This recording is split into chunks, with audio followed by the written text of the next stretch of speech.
Today, there are a lot of updates from the Kupiansk direction. Here, Russian forces launched their largest mechanized assault in months, hoping to break through Ukrainian defenses in order to reach the Oskil River and the city of Kupiansk to storm it after that.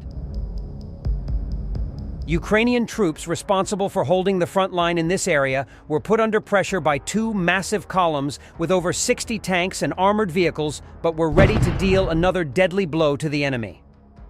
Russian forces have created a small tactical salient around Pishchene in recent weeks and have focused on advancing as quickly as possible. They moved along a ravine running east of Pishchene and in the fields south and north of the settlement, but have struggled so far to advance in the fields immediately east of Kolesnikivka and Krylyakivka.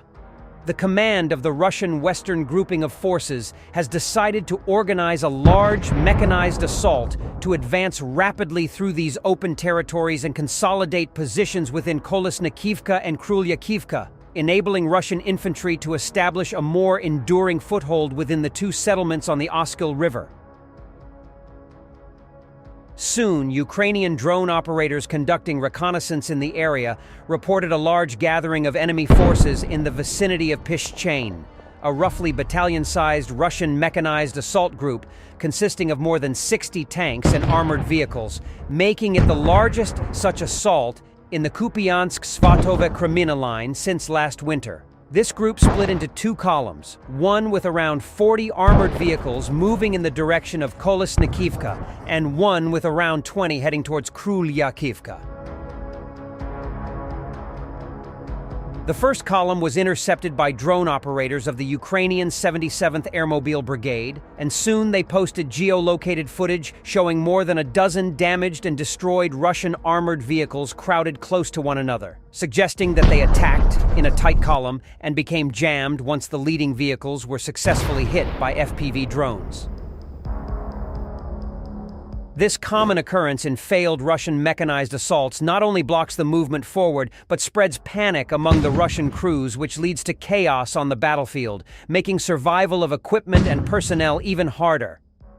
The released footage continues with Russian vehicles attempting to turn back and run away from the battlefield, but to no avail, as Ukrainian drone operators continued their hunt, trying to not let anyone get away. The brigade command reported that during this operation, they have destroyed 3 tanks and 11 other armored vehicles and have damaged 10 tanks and 16 armored vehicles, which means that the deadly Ukrainian response has not left a single Russian piece of equipment from the 40 attacking without harm. The second Russian column, consisting of 20 armored vehicles aimed at reaching Krylyakivka, but was also spotted early enough so the operators of the Achilles Drone Strike Battalion from the Ukrainian 92nd Assault Brigade launched a swarm of kamikaze drones to stop the enemy before even crossing the fields. The extensive footage shows not only the expert work of the Ukrainian troops, but also the wide range of vehicles the Russians used for this operation, from a turtle tank and regular tanks to different infantry fighting vehicles, various supply vehicles, and even ATVs. Russians were trying to prevent their vehicles from getting destroyed by using mobile electronic warfare systems and smokescreens, but unfortunately for them, that was not enough to stop the dozens of Ukrainian drones dominating the sky. Surviving crew members of the Russian assault group were also immediately targeted with grenades dropped by drones. And soon the Ukrainian commanders reported that they had reached almost 100% destruction ratio again, with all enemy vehicles being damaged or destroyed during the operation.